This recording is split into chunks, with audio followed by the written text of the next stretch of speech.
Hello everyone, welcome to my YouTube channel. स्वागत आहे तुमचं रेखा मराठी ब्लॉगमध्ये. तर कशा आहात सगळे? तर सगळ्यांना गुड मॉर्निंग. आणि आत्ता चालू आहे माझं म्हणजे मॉर्निंगचंच काम चालू आहे. अजून आफ्टरनून व्हायला वेळ आहे अर्धा तास. तर आज थोडा मॉर्निंग म्हटलं म्हणजे एकदम मॉर्निंगही नाही, जसं नेहमीप्रमाणे मॉर्निंगचा ब्लॉग मी शेअर करत असते.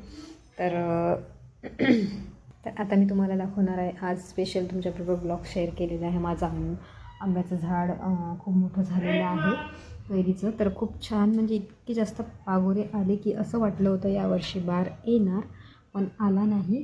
तर खूप मोठं झालं, पण माहीत नाही का त्याला व्यवस्थित ऊनही लागत नाही म्हणा, कारण आमच्या पोर्चमध्ये जास्त ऊन नाही. तर त्याला जास्त ऊन लागत नाही.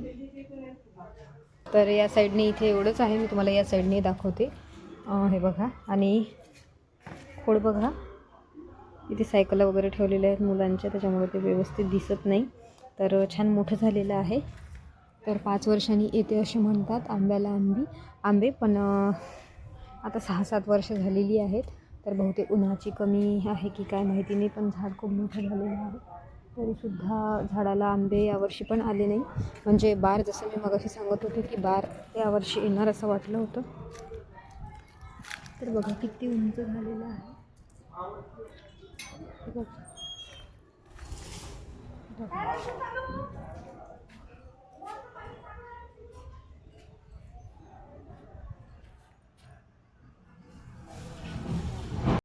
बाहेर इतकं जास्त ऊन आहे की माहिती नाही मी तुम्हाला काय दाखवलं आणि काय नाही, कारण डोळ्यावर पूर्ण सूर्याचे सूर्यकिरण पडत होते माझ्या. तर माहिती नाही दिसलं की नाही, पण खूप मोठं असं झाड झालेलं आहे.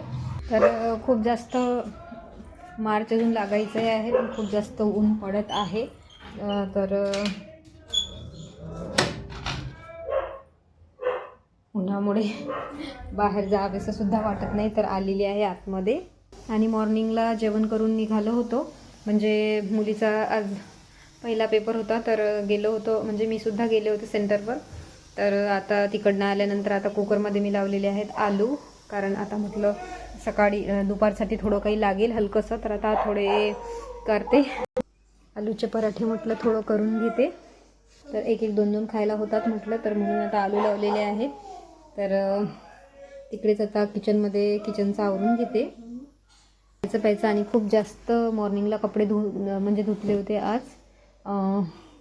पेपर होता म्हणून मुलीचा. तर आता कपड्यांच्या घड्या करून घेते पटापट. तर कपडे एवढे सारे बेडवर आणून ठेवलेले आहे मी आताच बाहेरून. आणि तितक्यात बऱ्याच झाडांना खूप नवीन अशी पालवी आली होती आणि खूप जास्त फुलं आले होते. तर आता ते फुलं थोडंफार सुकले नाहीत, तर आणखी आता या महिन्यात, म्हणजे या महिन्याच्या शेवटी आता आणखी माझ्या गुलाबाच्या झाडातसुद्धा खूप छान अशी पालवी आलेली आहे आणि कड्यासुद्धा आलेल्या आहेत. पार्लरमध्ये कोणीही नसलं तर बोर वाटतं.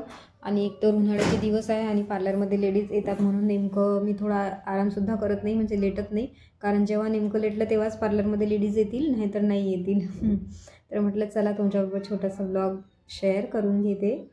आणि व्हिडिओ व्हिडिओला लाईक करायला विसरू नका. आणि चॅनलवर नवीन असाल त्यांनी चॅनलला सबस्क्राईब करा, बेल आयकॉन प्रेस करा, म्हणजे जेही मराठी व्लॉगची नोटिफिकेशन आहे ती सगळ्यात आधी तुम्हाला मिळेल.